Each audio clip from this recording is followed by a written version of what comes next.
Welcome to Joey's Social Club. I'm Joey Seifert.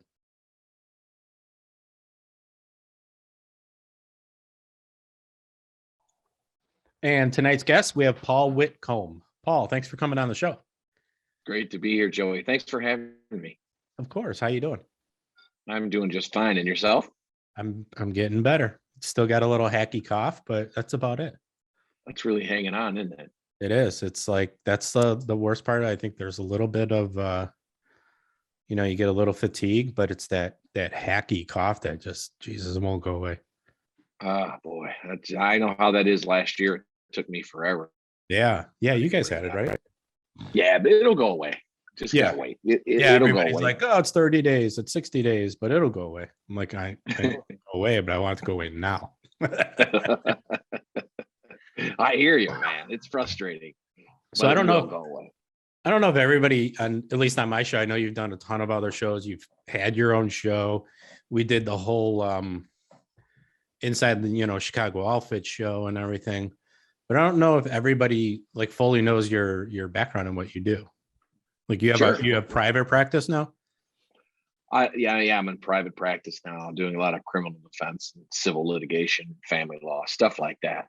Okay. So yeah, I retired to the small town life. So what originally though, like let's go back in time and you're running around in high school or college or wherever. What made you decide to go into law? Well, it's interesting because my best friend's father was a lawyer and he was a diehard Democrat. And one day the Republicans called him and said, "Look, we'd like you to be a judge. All you got to do is agree to become a Republican."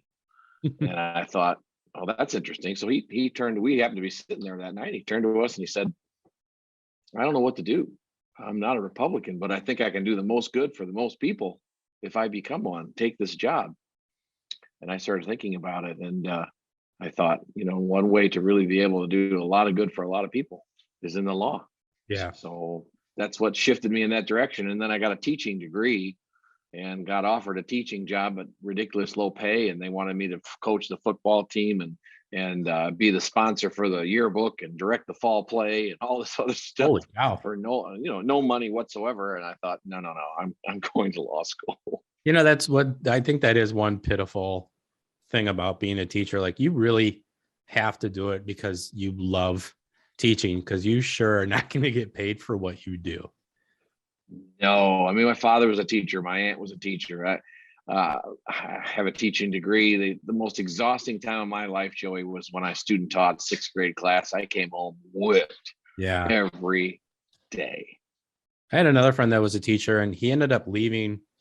They got into this whole thing when COVID hit and they were teaching at home and he's like, he's like strict, like, you're going to do the work and you're going to get the grade and you're not going to blow this off or blow that off. And he got into such a fight with the school that he ended up just walking away from teaching.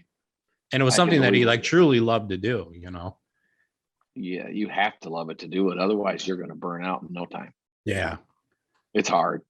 So then you decided at that point to go into law. What took you, how did you transition or what got you to the federal office? Well, I was at NIU College of Law, and it's a kind of a younger, more second tier type law school. And they had never had a federal law clerk. Had graduated and gone on to a big city like Chicago, New York, DC, and become a federal law clerk. And I thought that would really be interesting. And so I really, really studied. I kind of blew off school mostly in high school. Undergrad wasn't too challenging, but law school just killed me. And I studied real hard and wound up at that time, I was number one in my class. Luckily got a federal clerkship with Paul Plunkett.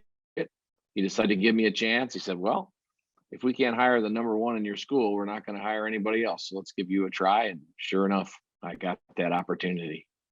So that's a pretty major opportunity. It really was. And I had no idea. Most people don't know how the clerkship system works. And of course, every judge is different, but basically they take the top law students and they assign them to the federal judges, the one that writes the law. And the federal judges use them to do their research, to do their writing. to sit in court with them sometimes and help them rule on motions. Essentially, be their right arm. You And really get to sit and like dig into the meat of any trial that's going on. Absolutely. And that's a big part of how I got to be so interested in the outfit. And of course, through the trials that came through Judge Plunkett's courtroom at just the right time. I arrived at just a perfect time to be right in the center of all this. So that was going to be my next question leading into if that's what got you interested, because I know that you sat in on some pretty heavy trials. You want to go through any of those that you were exposed to? Well, I would. Before I even got to the federal government, that was the second step in me becoming what our friend Jim Forney calls a mobologist. Mobologist. But the first one is I was in law school with a buddy of mine whose grandfather was very close personal friends with Tony Accardo. Oh, well, that's a big name. And yeah, that's a big name. And so he had lots of stories. He grew up in River Forest and he Oak Park, that area. Mm-hmm. And his grandfather was really close to him. And so he told me some stories and got me interested. And he said, "You see that person sitting so and so in such and such class?" I said, "Yeah." And he said, "Well, that's the granddaughter of somebody really high up in the organization." And I said, "I mean, they're really still around?" And he said, "Yeah, you wait and see what happens." And sure enough, we all graduated and everyone was looking for a job. And I had my clerkship, but everyone else was trying to get into the Cook County State's Attorney's Office. And there was a hiring freeze on and nobody could get in. And this person walked in right out of law school and got that job right away in spite of the hiring freeze. And I thought, yeah, I wonder how that happened. This is really interesting. And that person, was, I'm sure, very qualified and all that, but I thought it was very interesting and it got me going. And then I'm at the federal judge's job, really enjoying myself. And all of a sudden, the news breaks about Gus Alex and Sam Carlisi being arrested. Mm-hmm.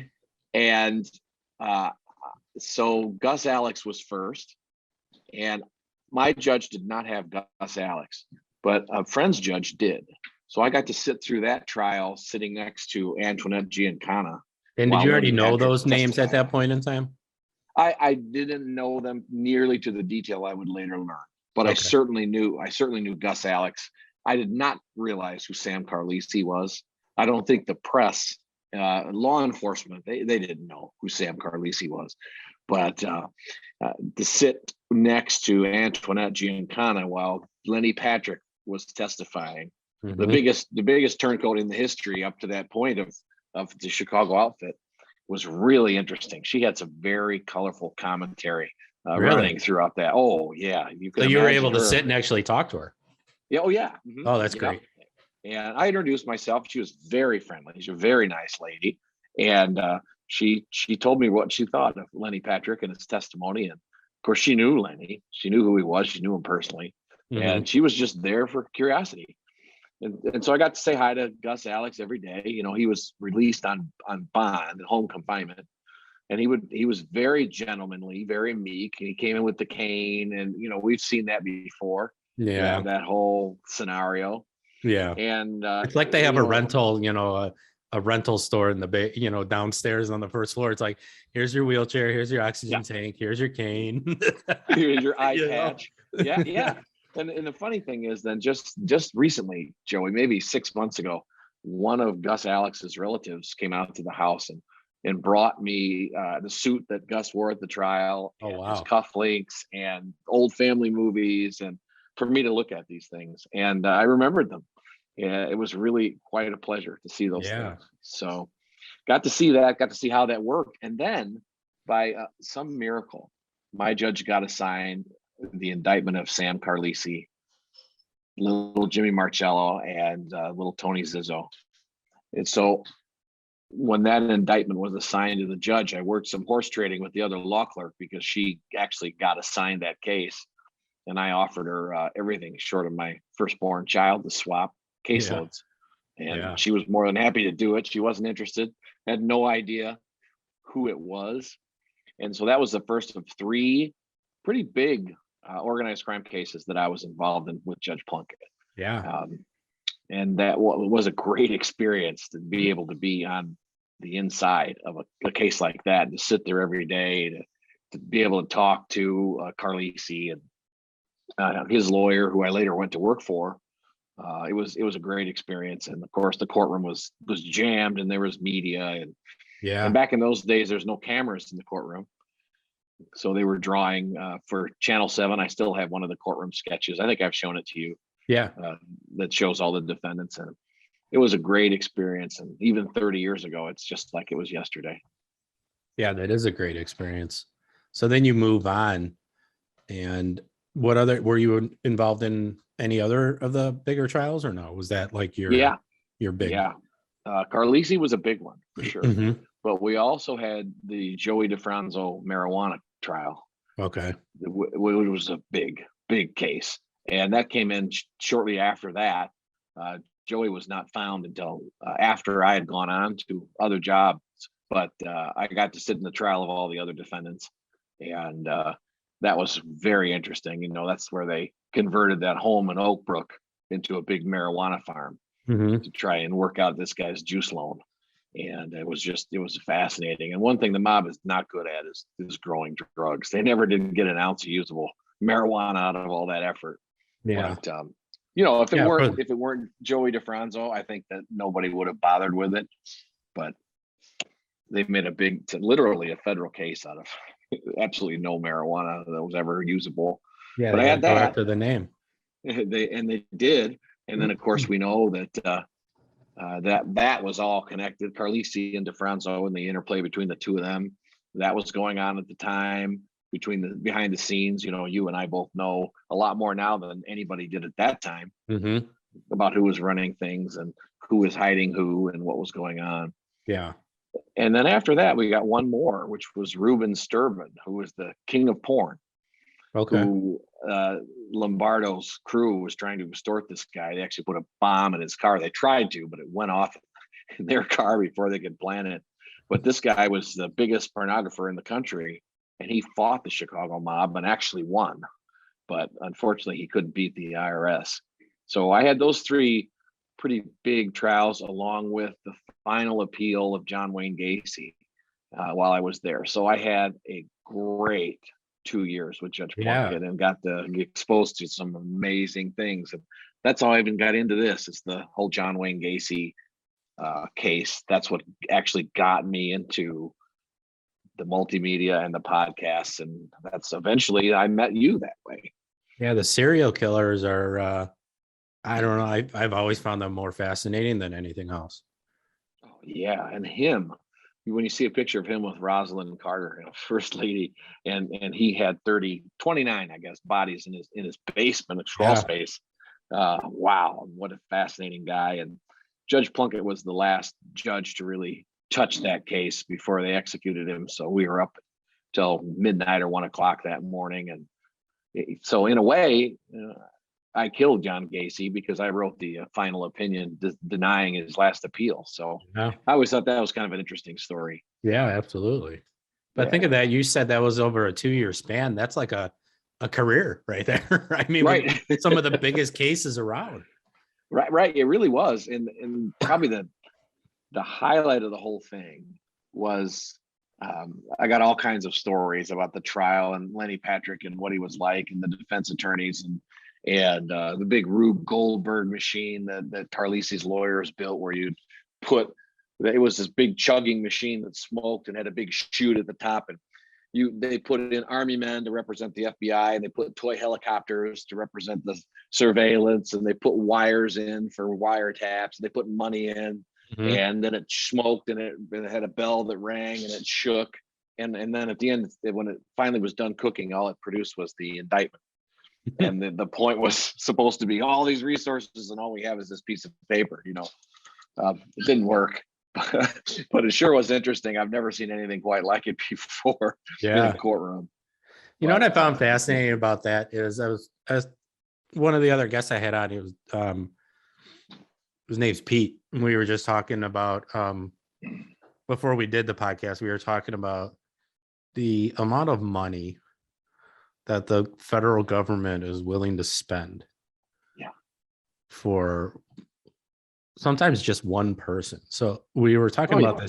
this case of this motorcycle club, and the ATF was, FBI. I mean, you get all your letters, all the people are coming in, and they're trying to take this down, and it was a whole thing because one of the ATF agents ended up leaving the ATF, and he ended up taking sides with the motorcycle club because they are like 100%, 99% sure that the ATF executed this guy on purpose. Ooh. But the amazing part of it to me is the amount of money they spent trying to infiltrate this club and to take this club down, which usually, the indictments never stand and they never hold. A lot of the guys get reduced sentence, or a lot of them get thrown out. They said they spent in upwards of $150 million. Sure. That to me is, and I know that they've spent, like, it was going to bring up family secrets. I mean, can you imagine what they spent on family secrets? Oh, millions and millions and millions of dollars. And I know they got their convictions and everything, but I mean, it's mind-boggling the amount of money, and that's just for one case. Well, when you have the federal government, the resources are limitless. They never even think about the cost. Yeah, they just raise our taxes. That's right. Yeah, I was thinking about that too. The Carlisi trial, it was in 1993, and right before Lenny Patrick was supposed to testify, Tom Sullivan, who was a former U.S. attorney, he represented Carlisi. Mm-hmm. He came in and said, "Judge, if you're going to let Lenny Patrick testify, I want to be able to ask him about the Kennedy assassination." The judge looked at me like, and he said, "Why is that, Mr. Sullivan?" He held up a video cassette, and he said, "Because this documentary names him as the shooter from the grassy knoll." So, of course, that got everybody's attention. Yeah. And the judge ordered the Justice Department to produce all the sealed Kennedy assassination files to be reviewed in camera, in chambers, to see if there was anything to this at all. Because certainly, if the guy shot the president, that's pretty good impeachment. Yeah. You'd want to know that. Right. So I spent a couple of weeks just sequestered by myself in an extra jury room, going through all these files to see if there was anything to it. And it was, I was a Kennedy buff, and I had really been interested. Oh my gosh, I kept pinching myself. I couldn't believe, here I am, just a regular guy from NIU, and I am going through the sealed Kennedy assassination files. Were they all like all the documents like redacted, with the big black? Oh no, none of them. Redactions. Oh, that's even better. No. Holy cow. Yeah. So that was pretty good.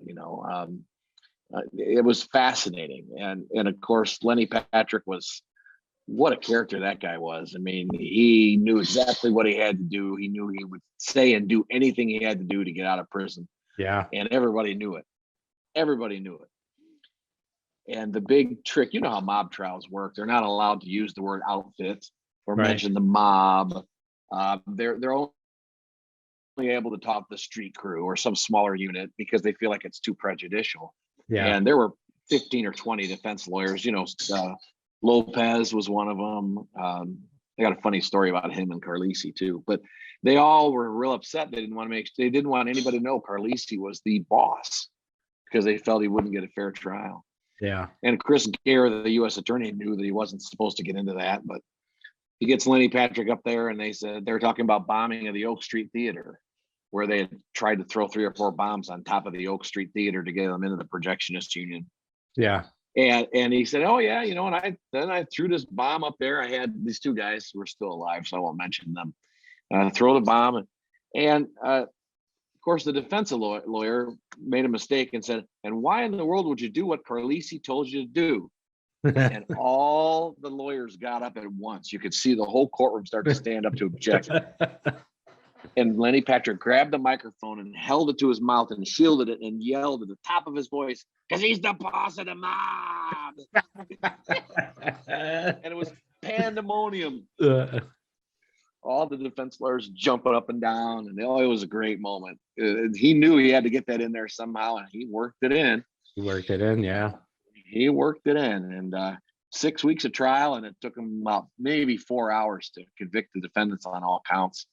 So that gives you an idea Yeah, of what I that's found that like. super interesting that when when we went to the family secrets trial and everything started going and everything, and they're like, the same thing. They have to prove there's this organization and, and prove that there's a mob and prove that there's this and prove that there's that. And I'm Right. sitting next to, some of the people and I'm looking at them like, are you fucking kidding me? Like, this is in the mid 2000s and you guys have to seriously do this shit.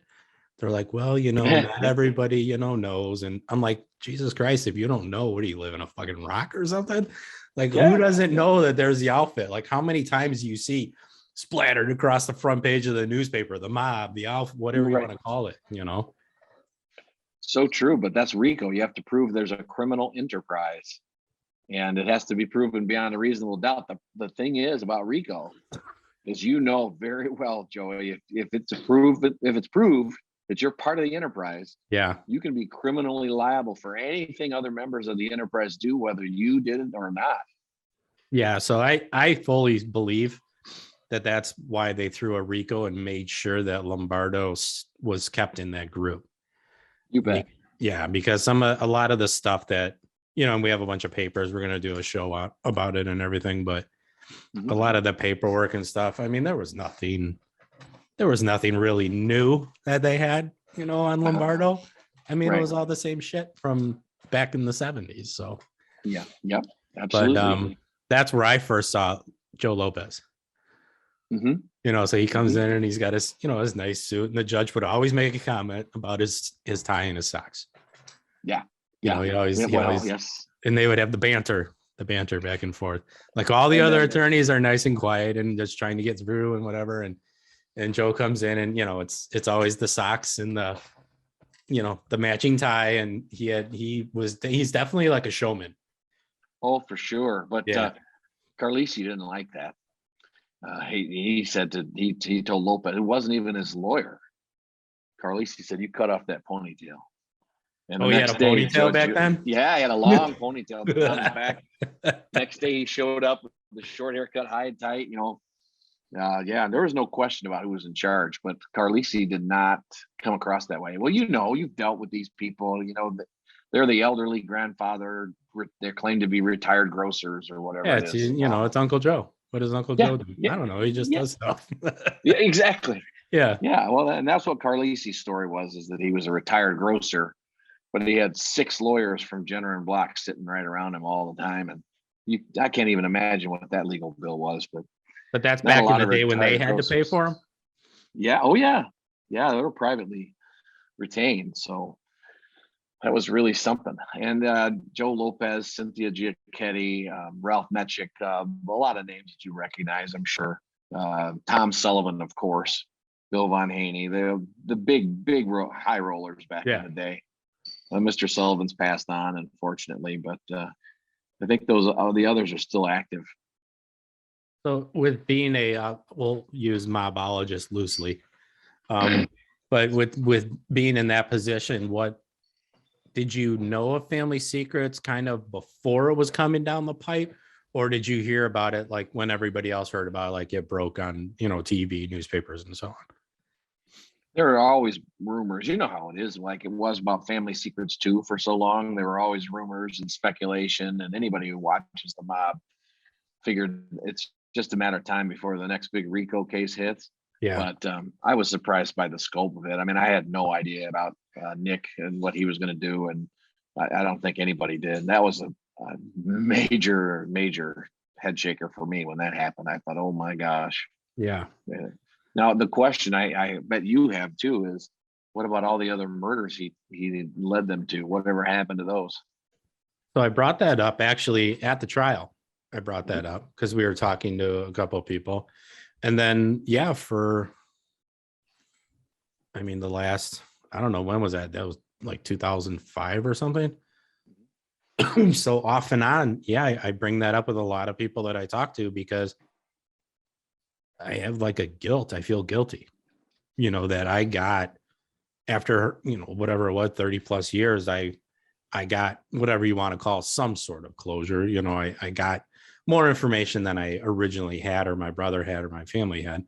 But then I sit back and I'm like, yeah, but what about, like you said, there was, I think, 30 plus murders that were given up, and they only prosecuted like what, 18 or something? Yeah, you have to wonder what's going on behind the scenes. Why would they decide to prosecute some and not the others, even though a lot of it was just on his word? Yeah. So it couldn't have been, well, the evidence is too flimsy on these, but not on those. I don't know, Joey, and I would love to know. Of course, there are theories about that for sure. Yeah. Yeah. The answer I always got, from the feds, they always feed you a scoop of shit with your ice cream. But what I got from them was always, there wasn't enough evidence to corroborate the story that they were being given. Well, that's interesting, but what corroborates, for example, the story of who was present for the killing of the Spilotro brothers? I mean, the only corroboration is Tony's wife saying, yeah, I recognize Jimmy Marcello's voice, right? Yeah. I mean, that was it, wasn't it? Yeah. And there's a lot of other people that, we have the story. I mean, we have some paperwork on it, but about the story of, yeah, these guys were in the basement and this is the who's who of the who's who and so on. But yeah, that would be a definite question. I know Pat was, I mean, he was on fire forever, Pat Spilotro, and he was just, pushing, I mean, hard. He wanted to know who was there, why it happened, and the whole thing. And I doubt he ever got any kind of answer, any kind of solid answer, but I know that he was on fire for that for a while. And, you can say what you want to say about Tony and Michael, but, they still did have family, and that family, to me, still deserves some kind of closure, some kind of knowing of, what happened or why it happened or whatever.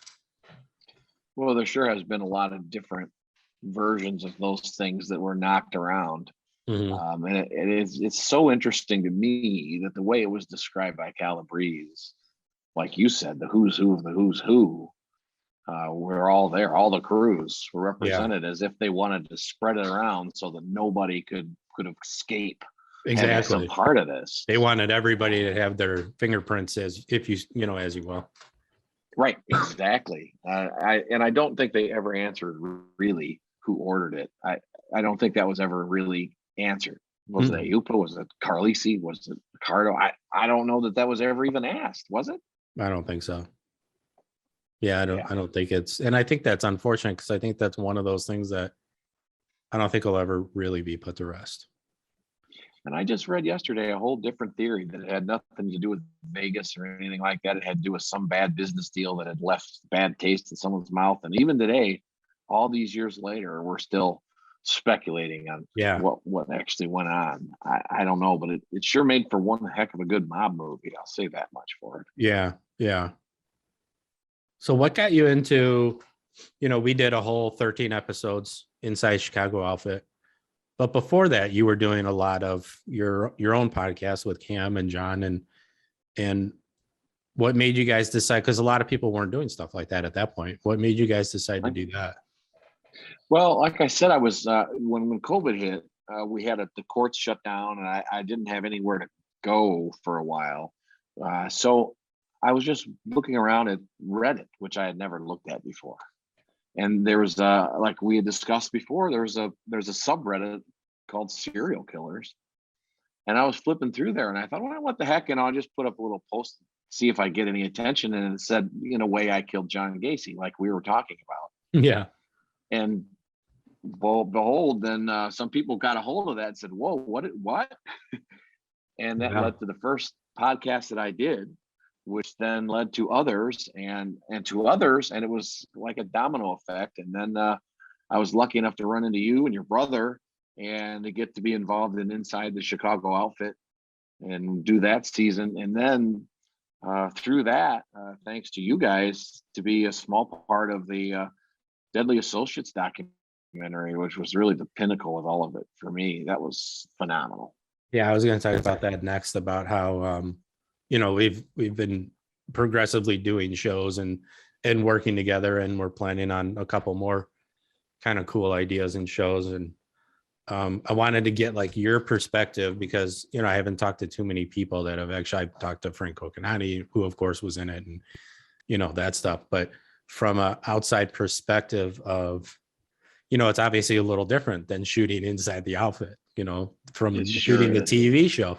So, you know, you come in and this is high production and it's, you know, everybody's got to be quiet and you're building a set. And how did you take that experience? Or so from going in, I guess, and doing your original interview and then waiting, you know, however many months or whatever it was, to sitting in the theater to see like what it all was put together, you know, and how it all came together compared to, you know, you're sitting there and doing your interview and you got John Drummond and we got Cam, and, you know, we got a lot of big people coming in to do it. Well, I'll tell you what, I got two thoughts about that. That's a great question. The first thought is that my daughter, who's 16, of course, watched Inside the Chicago Outfit. She's seen Kings, Killers, and Clowns. She's seen all that. As soon as she saw the preview for Deadly Associates, she looked at me and she said, "Dad, that's legit." That's worldwide. She nailed it. You're big time now. It was so different. And the other, you know, the other thought about it is that seeing yourself on a 30-foot high screen in high def like that is not necessarily flattering to Is that why you shaved and, you know, you got your hair cut? That's why, yeah. I had to trim off some years, but that experience was so phenomenal. I got to see part of John Drummond's interview, and just to be part of a production with the standards that were that high, the way that they wove that story together over 40 years and made it so seamless. It was a once in a lifetime experience. And I've never had anything like it happen and probably never will again. But like my daughter said, it was legit. It was legit. Yeah, you're famous now. You're worldwide, Paul. I guess so. But I will have to say that it had been so long in this process since we filmed the interview to where we actually went to the premiere. I didn't remember anything I had been asked or anything I'd said. Yeah. And I had no idea how much, if at all, I was going to be in the production. So you had some serious screen time. I did. And when the lights went down and the film started with my voice, I literally got chills. Yeah. Because I thought, oh my gosh, this is real. And it had previews, and it was amazing. And then to hear my own voice to start this, I thought, wow, I'm really glad I said that. It's like surreal though, isn't it? You know? Oh, I can't imagine if I were you and Nick and your mother, and here's your life story. It's being acted out, and you know, what was that like for you to see actors portray you and your dad and your mom, and what was that like? Like I know for my mom and Nick they were like speechless. They were like blown away. They're like, this is incredibly impressive. And, you know, I was there literally every day. If there was a shoot, I was there, whether it was an hour-long shoot or a full day shoot, if we were doing reenactments, whatever it was. So I was there like every day. So, you know, thinking about all of that, I'm like, okay, this is going to be cool. And I know like the team, it's a solid team. Like I know they put their heart and their soul and probably more than they, you know, physically and mentally had at times into that edit and the shoot. And I was like, you know what? I know this is going to be amazing because I know the quality of work that these guys do. So, but then of course I get sick literally the morning of the premiere, so I can't show up. So I'm sitting here with my 13-year-old. We're sitting on the couch. I'm like, you want to watch this with me? He's like, yeah. So we're sitting and watching it, and it comes on. And the worst part about it is, you know, we got all the commercials and everything, but I mean, we were sitting and I was like, man, this is far beyond what I thought it was going to be. Oh yeah. You know, it was far better than I thought it was going to be. You know, I knew it was going to be great, but I didn't realize how great it was going to be. And it was seamless, like you said, it like flowed and here's your memory being played out on a screen. Yeah. In front of the whole world. I mean, what an amazing experience that must have been, and how you must have been thinking about, well, this guy looks like him, or he doesn't, or it was slightly different, or I mean, it must have been just mind blowing. It was because I think what made it different for me than it did for you guys is I'm actually watching it on TV. So I'm watching it and I have to sit through the commercials and then it comes on again. I got to sit through so it's like, I think for me, it was almost more real, because I'm actually sitting and watching it on a TV at home. But yeah, it was crazy because, I think back to when we started this whole project and Jesus, I don't know, it was like 10, 12 years ago. I mean, I started with Matt and Jim. Matt wrote the book. I started with, and then he brought Jim in and they came in on the tail end of Family Secrets. Yeah. So it was like, you go through that whole period of time, like, Jesus, is this project, is it ever going to get done? And it had nothing to do with like the team I was working with. I fully believe that it had to do because my dad was technically a victim and not like a big boss. Yeah. So I think that's what really kind of held it back and made people, sorry about that, made people or executives kind of like skittish a little bit. But I think what really sold it was it was a family, survival story. Yeah. But I think because of the people that he was tied in with, I think that's what really gave the teeth for the TV execs at Reels to be like, I want this story, like there was no doubt Matt and Jim were putting everything they had into it. And then they brought in Flash Rock Films, this Adam and Alex, and they got attached to it and they thought it was just a great story. But they were like, like us, like beating their heads against the wall, like, Jesus Christ, this is a great story. Why is nobody picking this up? But they finally got it done and everything. And I mean, it just, it turned out great. And I think, like you said, it's like surreal when you work so hard on a project and it gets put out on TV and then it's over. Well, it's not over. It's on again tomorrow night, right? Yeah, it's on tomorrow night. And then I think what they'll do, from my understanding, is they pull it again one more time. And then they put it into a rotation where you can go on like Cops or like our friend Dominic's show, The Capones, and you can go on and just watch it. You won't have to like sit and wait for a date. From my understanding, I just got to make sure, but I'm pretty sure that's how it'll go. I hope so, because I'm going to watch it again tomorrow. Because I want to show it to some people just couldn't see it that night. Right. And they're used to streaming. Everyone's so used to streaming now that you think you can watch anything anytime. Yeah, that was the big thing. Everybody, I was getting text messages and emails and phone calls like, how do I find it? I can't get it. I can't see it. When's it going to be on again? Can't I just go and stream it? And, so I hope so. We were able to DVR it so we can watch it a couple times because my wife came home from the documentary and then it just happened to be starting again by the time she got home. So she turns it on. I'm like, what are you doing? She's like, well, I'm going to watch it again.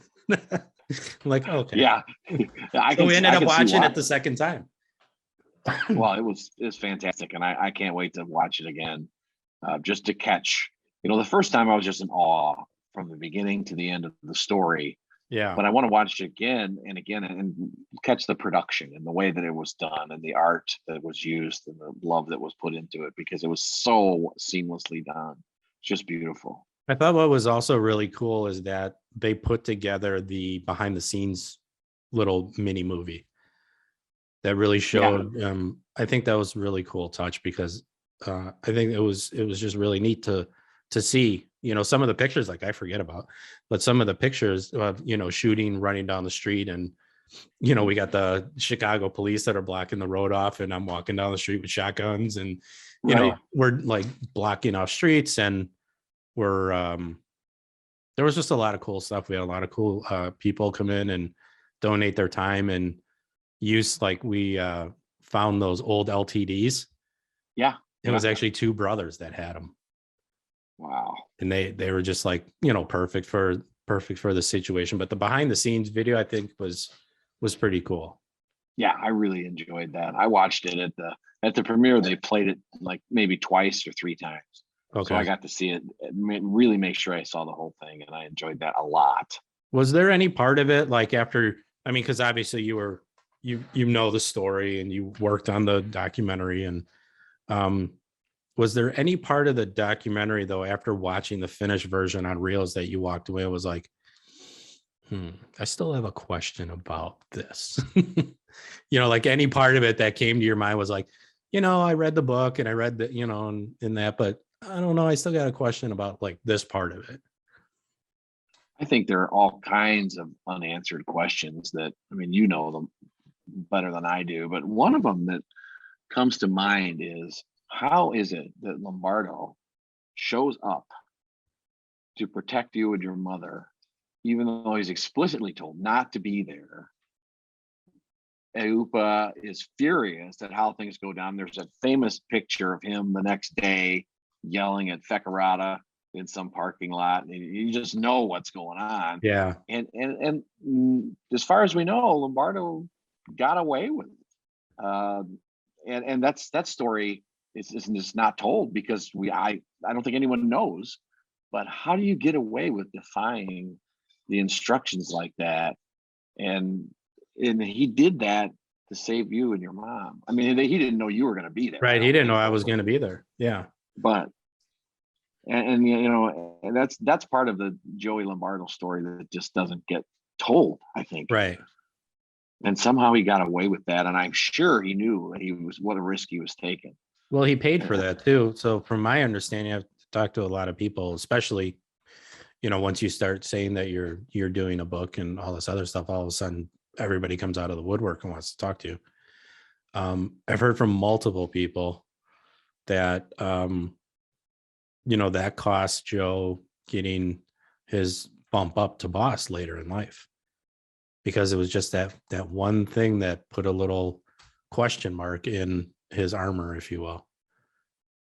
Well, that's a really interesting dynamic, because I assume that would have been when he got out in 86 or 87. Right. And so, of course, Carlisi's working then, and Eupa and the rest of the Cicero crew are kind of running things. So I really am interested in how that dynamic would have worked with Eupa not being able to pass it over to his underboss because of Lombardo, who was Grand Avenue. Mm-hmm. And that would have been, I don't know what the Cardinals' role in that was. I really don't, but that kind of stuff just fascinates me. Yeah. And I would love to have been a fly on the wall to hear those discussions about, no, it's going to be wings because of the Seifert thing, or whatever it was, because Carlisi certainly came out of nowhere. I mean, yeah, he was Eupa's driver and all that for all those years, but nobody knew who he was. The press didn't know who he was. Mm-hmm. There's that famous picture of him with Ferriola, and I think it's in one of the books, and it just says Ferriola meets with an unidentified man. And here he's the boss. But that is something that we've talked about almost on every show that I've done, and we've talked about with so many other people, and that was like one of the huge differences of New York and Chicago. New York, you knew every single guy that was a mobster, and they dressed a certain, they were flashy but you come to Chicago and you have no freaking idea. You had no idea who was alpha and who wasn't. Like you said, one of the guys that you thought was a retired grocer, this guy's a painter, he said, whatever, they're bosses and underbosses. And I mean, you just have no idea. Like the Chicago guys, it was always very quiet, not flashy. That's absolutely true, with a few exceptions, like of course Giancana and Spilatro were very similar, and Capone. Those guys were kind of cut from that cloth, more like the bigger flashy New York guys, and they loved the life. But boy, these other guys, the ones that really had the grease, boy, you didn't even necessarily know who they were. Yeah. So there was a whole thing going on with Family Secrets. This is the nail in the coffin. We've taken down the outfit. Chicago is finally, we've killed the outfit, whatever term they were using. Do you believe that? I mean, do you believe that that was it? They smashed the outfit? No, but I think they certainly heard it. I mean, if you go back to Silver Shovel and Grey Lord, and then Strawman and the Carlisi case and Gus Alex, and then you add in family secrets, I think those cases as a whole Mhm. definitely decimated the leadership, wiped them out for sure. But by the time family secrets got around to actually rolling, other people were already in place doing their thing. You know what really killed the Chicago outfit was everything they did is legal now. Yeah. So we did an interview, which you sat in on, with Bobby Belvia. And he said, I'll always remember what he said. He says, we're just businessmen. And the government came in and they stole all our businesses. Look at Right. gambling, the racetrack. I mean, everything that they've done, the government has come in, they've prosecuted these guys for it. And then they turn around and take it and they put their taxes on it and they make it legal. Absolutely, from numbers to the rate. Yeah, sports betting. Who would have imagined sports betting would be legal in Illinois? I mean, about the only thing that they have left is the small time extortion and prostitution. And But they I'm even not said, saying it doesn't still exist. yeah, he even said the juice loans. He's like, yeah, they took the juice loans from us, and that's all your payday loans. That's exactly right. Yeah. That's exactly right. And they're still out there. I'm sure they still are. But those guys, the big names, the ones that survived family secrets, they had so much money and legitimate businesses by then. Why would they risk spending the rest of their lives in prison? Yeah, they don't want to. No. Why? And why would they? They had Right. all kinds of money in constructions and real estate and insurance and travel agencies. And, it just goes on at car dealerships. And they didn't need it. Mm-hmm. And so I'm sure there are still a few guys that didn't get on that gravy train or were in prison for too many years to get on that, that are probably still working, Mm-hmm. but not. It's the glory days are long gone. There'll never be another Tony Accardo or Joe Lombardo or Sam Giancana. I don't think. Certainly not an Italian organized crime. Yeah. Yeah, there definitely won't be, like you were talking about that we're going to be getting into doing a whole series on family secrets, but also on Joe Lombardo just alone, because we've obviously looked at this almost our whole life, and you only see the side that everybody's wanted you to see about Lombardo. You can you can Google him and all you see is, he did this, he's suspected of doing this and blah, blah, blah. But then you go into his neighborhood or you talk to some of the older guys that are still around and that knew him and talk about him. And he was really like a good person. I mean, he would take care of people. If people didn't have groceries, they had groceries, kids didn't have toys, people didn't have rent, or and so on, or people needed money, he was handing money out, not expecting it back. It wasn't like, okay, I know you need money, I'm gonna juice you on the $100 I give you. He was just giving it to people.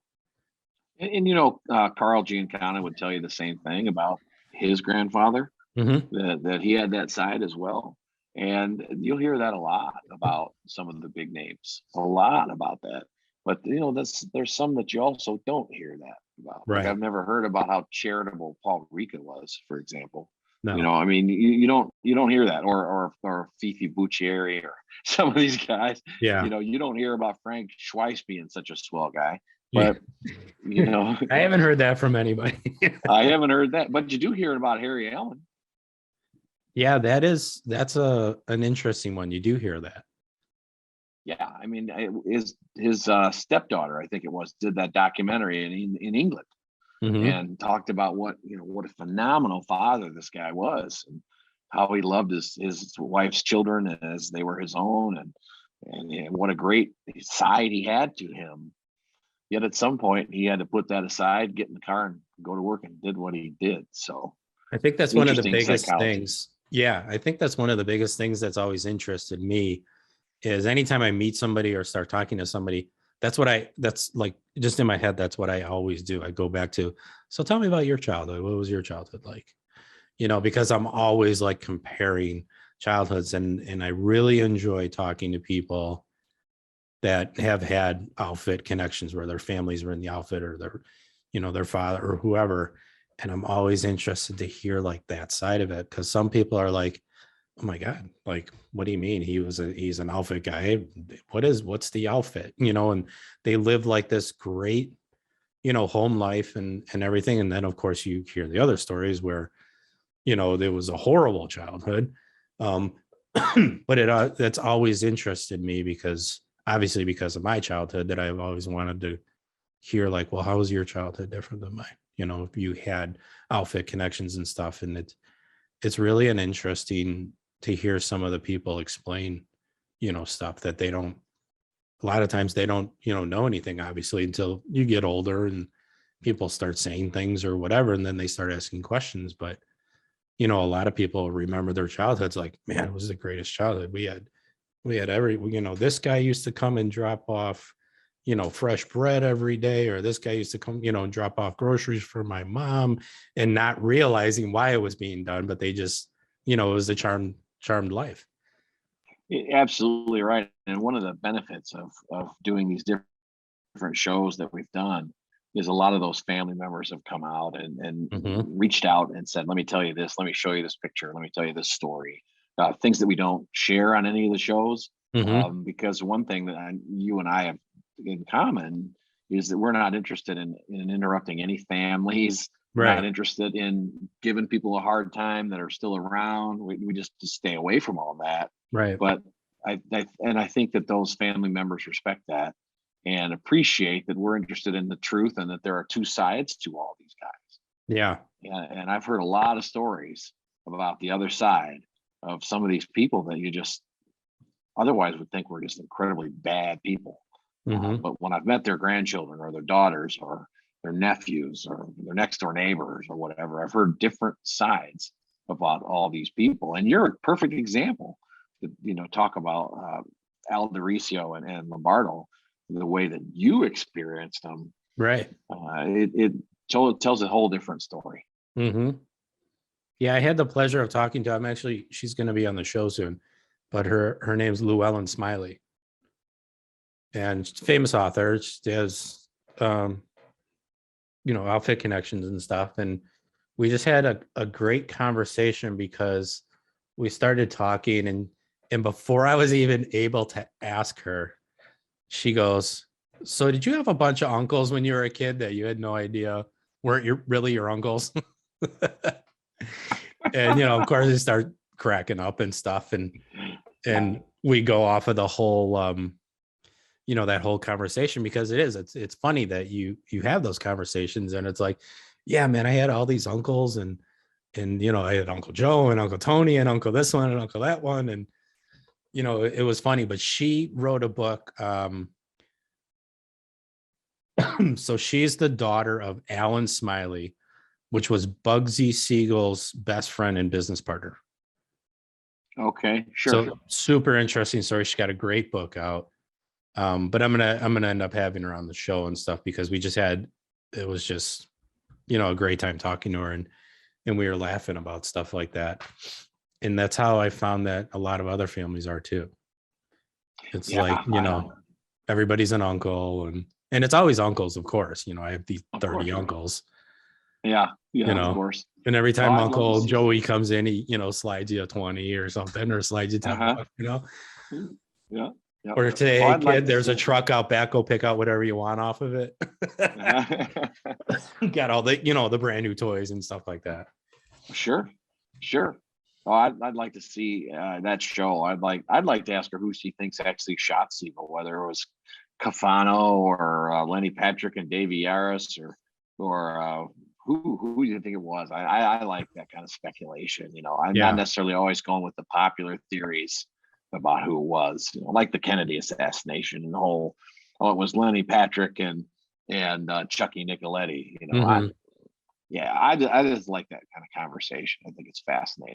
Yeah, they are, and she's very open about it. And she did years and years of research, to find out like the real story. Like, she's another one of the people that when she's gonna do a story, she digs in, she makes sure she gets the information from wherever she needs to get it and stuff. Well, you really have to, because the people that are out there that really know this stuff, Mhm. and you and I could list 10 to 15 of them right away that Oh God, yeah. we'll be on Facebook right after this is over with. If we mess anything up, hey, you got this wrong, or you got that wrong, or I was there, and you know exactly what I mean. Yeah, It's important. If you don't know, you don't know. yeah. But and it's okay to speculate as long as you. I don't really know, but it's still fun to I always love those speculate. And people that I always love those people that come out. My uncle was there and he told me, or he left me. Yeah. It's like, okay, calm down. Like, Yeah. if you really want to talk about it, you can just come on the show and talk about it. No, no, no, I can't do that. But they can talk all over Facebook. Right. I thought it was fascinating when you had Carl Giancana on, and he said this guy had shown up in town saying he was Giancana's grandson. And Oh so he went God. over and knocked on the door. That was pretty interesting. You That's talk about being unfortunate. caught up. Yeah, that's unfortunate with him. He's dealt with so much BS just because of his name. So much garbage. And then I know a lot of the other families have dealt with similar stuff, or they deal with, that's I think the other unfortunate side. Some of the families I've talked to, it hasn't been as much them, but when they had children and their children had to start going through school and getting, into high school and college, a lot of times those names just obviously they stick with you. People hear, oh, this is your last name. Are you related to? And then all of a sudden it's like, yeah. And that makes the kid, like, 99% of the time, that makes him completely uncomfortable. Like, why are you calling me out on this? Yeah, the perfect example is Nick Bosa in the NFL. And here, this guy, he never knew Tony Accardo or anything like that, but he's this NFL star, and his brother or cousin, is a brother or cousin, I can't remember which, but they're both great grandsons of Accardo, and the media keeps digging this story up like it says anything to do with these guys at all, Right. which it doesn't. But apparently, it makes for interesting press, those newspapers, because that story just comes up every time there's something good to say about one of these kids. You hear that, oh yeah, this is Tony Accardo's great grandchildren and all that stuff. And Yeah, that's and a it's almost perfect like you're example. undercutting that person. It's Exactly. like, What does that have to do with it? yeah, what does that have to do with it? He's still great at what he does. Why you keep, it's almost like you're undercutting his, instead of celebrating, that he's good, you're undercutting him by attaching him to Accardo. Like, if he wants to be attached to Accardo, he'll come out and say he's attached to Accardo. Yeah, that's right. That's his business. And Carter was gone, I think, before those guys were even born. That's unfortunate. But and then you have the other side, like Antoinette Giancana, who pretty much made her claim to fortune on being the mafia princess, and that's fine if you want to do that. But Right. these guys, they made it to the NFL, and they didn't do it by saying, "Hey, my great grandfather is Tony Accardo." Mm-hmm. They did it by being phenomenal athletes. And Right. that should be the story. Right. Yeah, I agree. So if there was one you said, with Deadly Associates, that'll probably be your last one, but I know it won't be. What is a project that besides the ones that we're going to do together, what is a project that you would really think that is deserving of becoming like a production, a big production? Oh, there are so many, but the one that comes right to the front of my mind is the Mendel jewelry thieves that stole the jewels from Levinson's jewelry. And Levinson went to Accardo and said, hey Joe, these jewels have been stolen. Can you help me out? And Accardo tells him to give them back. And we all know what happened to all seven after they made a very, very stupid mistake. I think that's so fascinating. And I've got a kind of a theory on what really happened that's different than the story that's been told. Yeah. What an amazing story. And I know, wasn't it De Niro was attached to a production involving that for a while? De Niro's been attached to, I've heard his name come up in a couple, but they never went anywhere. The ones that he was attached to. What a story though, Joey. Mm-hmm. 7 murders. Yep. And that hasn't ever been explored, really. Well, that's power right there. Yeah, that is a good story. It's a great story. And you got to wonder what those burglars were thinking. Can you imagine? Did you know whose house you broke into? How What are could you you not? doing? How could you not know whose house you were breaking into? I don't know. It blows me away. Yeah, that would be an interesting story. And there's so many angles. You got the 7 victims, and you got the different crews that did. I mean, the Wild Bunch, I think, did most of it. Mm-hmm. But I think that would make for a really interesting mini series or a documentary. And of course, everyone involved is gone now. Yeah. So we wouldn't have to worry about that. But that just fascinates me to no end. And why did the houseman get killed? What did he have to do with it? You know, Ricardo's houseman disappeared as well. He was number 8, right? Well, if he never showed up, then maybe he just went on vacation, South America. That's at 78. He just goes on a permanent vacation. I think Right. he's more likely in the trunk of a 77 Delta 88 at the O'Hare Airport. Right. Yeah, I think that's more likely. One of the junkyards on the south side. Oh yeah, of course. Didn't they find his glasses in the Cardo's furnace, something like that, or a piece of his dentures, or something like that? There was something, yeah, that they found. Yeah. Yeah. Oh boy. Well, what a dark story that you could tell. I mean, those guys, that's more people than the Son of Sam shot, right? I mean, Yeah. talking about eight deaths. You know, that was another thing. Now that you brought that up, you talk about all of these guys, you know, your serial, I'm going to call them serial hitmen, if you will. But I mean, these guys kill 30, 40, 50 people. Why are they not considered serial killers?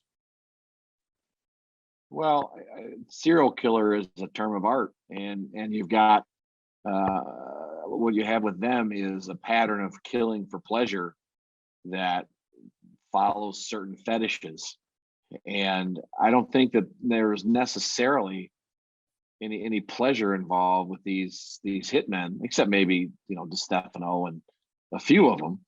But I was going to say, I think some of the guys enjoy what they do. Yeah, and I think those guys probably could be classified as serial killers. But the typical serial killer, you know, if you look at BTK or the Green River Killer or something like that, they killed very specific types of victims in very specific ways, designed to trip whatever triggers are screwed up in their brain. Or these mafia killers, the outfit killers, killed whoever had to be killed and whoever got in their way. And it didn't matter if they were prostitutes or you know, vulnerable young men or whatever. It was a very business driven decision to kill. That's going to have to be something I'm going to have to get. I want to get a psychologist on, because I think that's an interesting part of the separate lives these guys live. You know, they live multiple lives. Just being in the outfit, you know, they're doing certain work during the day, and they're coming home and they're happy dad, happy family. But then to go into the mind of, I don't even know what you call them, just a killer, you know, if they don't have a technical definition, and see what like a psychologist would be, you know, how they would define it. Yeah, I think it would be very interesting to get somebody like Roy Hazelwood, who was the co-founder of the Behavioral Sciences Institute at the FBI, to say, how do these outfit killers fit into the puzzle of these mass killers? You know, you have spree killers like Richard Speck, who all at once killed those 7 nurses. And then you have serial killers who, one after another, with a period of cooling off and then a period of ramping up in between. I got a chance to attend Roy Hazelwood's seminar so over the course of a week, and he taught about those things, and it was just fascinating. He's gone now, but he was really the kind of guy that would be a fascinating guest for you. Anybody from behavioral sciences would be really interesting. Ask him that question: what separates, you know, Butch Petrocelli or Nick Calabrese from John Wayne Gacy? And I'd love to hear it. I think it'd be a great show. Yeah, I'd love to get Nick on, because I know I wouldn't be able to, but I think that would be such an interesting conversation of, you know, because everything I heard, he's just a nice, I mean, he's just a nice guy. And he was tricked and forced into what he was doing and everything. But I think that's a different aspect of it when you're in his position compared to, like you said, a Butch Petroselli or just people that, enjoyed doing what they were doing. For sure. And I don't know that we really know for sure who. Obviously there are certain ones we know enjoyed it, like the Stefano, and but even your uncle Phil, Yeah. for a while there in the 50s and 60s, it was a lot of speculation as he was one of those guys that just enjoyed it. He and Chucky Nicoletti probably took out a lot of people during those years before he rose to become boss, like he did when you were born. Yeah. I think that would be another interesting show too. I know we covered a little bit of of it when we did the series, but a whole breakdown of the 42 game. That'd be absolutely fascinating. And of course, the central figure is Sam Giancana, and how he grew up being strapped to a tree in the backyard and beaten with a razor strap, and lost his mother brutal. at a young age. Yeah. And then his stepmother gets run down by another 42er who just miraculously gets murdered himself. But the who's he's who charged of with murder. Yeah, the who's who of at that time, though, some of the people that were in there turned into some serious heavy hitters.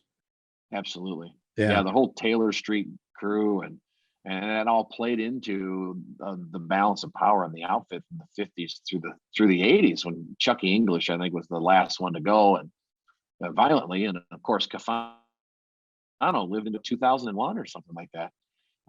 So that's another story, Chucky English too. Yeah, absolutely. Yeah, absolutely. Yeah, the 42s are fascinating and an incubator for the outfit, really. That kind of second generation. They're after Rica and Accardo and those guys. Then came along Giancana and Chucky English and Buccieri's, and all kinds of big names, like you said, and all in the 42s. I think a missing person show would be cool too. I mean, obviously, they're like outfit hits, but technically they've never been solved. They're missing people. No, the permanent vacations, Yeah. Tony Zizzo. Yeah. Was a good example. Nobody knows what happened to him. If he went into witness protection, he didn't produce anything. That's for sure. There's one or two people that know. Yes, there are. I'm not one of them. That's for another show. That's for another show. And he was always very polite as well. In the Carlisi trial, he's a very small, friendly guy, kind of a cherubic face, and just nice and always polite to me. You'd never guess what these guys did for a living from the way they interacted with everybody. They could have been lawyers. Yeah. So I'd love to do a series on permanent vacations. Yeah. Because there's a lot of them. Some 1,300, 1,400 unsolved. Start making a list. Let's do it. Yeah. All right. That sounds great. I think that'd be really cool to do. Yeah. Oh, I do too. And some of them, like, where is Nick Calabrese? I heard he's back in the city, but what do you do with your life at that point? What do you do when you I don't think there's anything at that point. I don't think there's anything you can do. Right. I mean, if that was me, I'd probably sit in my house literally all day and literally just probably wait to die, unfortunately. I mean, where would you go? Your face has been literally all over the place. It's been all over the newspapers, all over TV, all over documentaries. It's like, unless you're going to make yourself look like the Unabomber, like Lombardo tried to do with the big beard and the hair. I mean, it worked for a little while. And look at Whitey Bulger. He got away with it for years. Yeah. Don't you think he had a little bit of help though? Oh yeah, I'm sure that he did. And I would think that these people would have help as well. Yeah. Well, we know Joe did. We know Lombardo did. Oh, sure. Yeah. And like, Joey DeFranzo, when he was on the run, he had quite a bit of help too. And so none of them act on their own. That's the whole point of being in the outfit, right? You're supposed Right. to have those connections. I'm sure they're there at that time, as long as you stay on the right side of them. Right. Well, I think I'm going to wrap it up here. I really appreciate you coming on and talk as always. It's always great to talk to you and shoot stories back and forth and stuff. I really appreciate you having me on. I've been enjoying your show. I've been getting back on the Stairmaster and trying to lose about 350 pounds here. So I've been listening to your show on. It distracts me from the pain I'm in. Yeah. Well, good. It helps a little bit. So it does. It really does. We have a couple other shows that we'll be announcing soon. And then we should also add that missing persons show to the list, I think. Yeah, I think absolutely right. Yeah. We really should. Yeah, I think there's a lot of big lot stories. of gold in mind. Yeah. Absolutely. Yeah. Absolutely. What in the world? How do you live with that? I don't know. Yeah, I don't know. All right. Have a good night. Questions. Thank you, my friend. Thanks. Feel better. You too. This has been another episode of Joey's Social Club.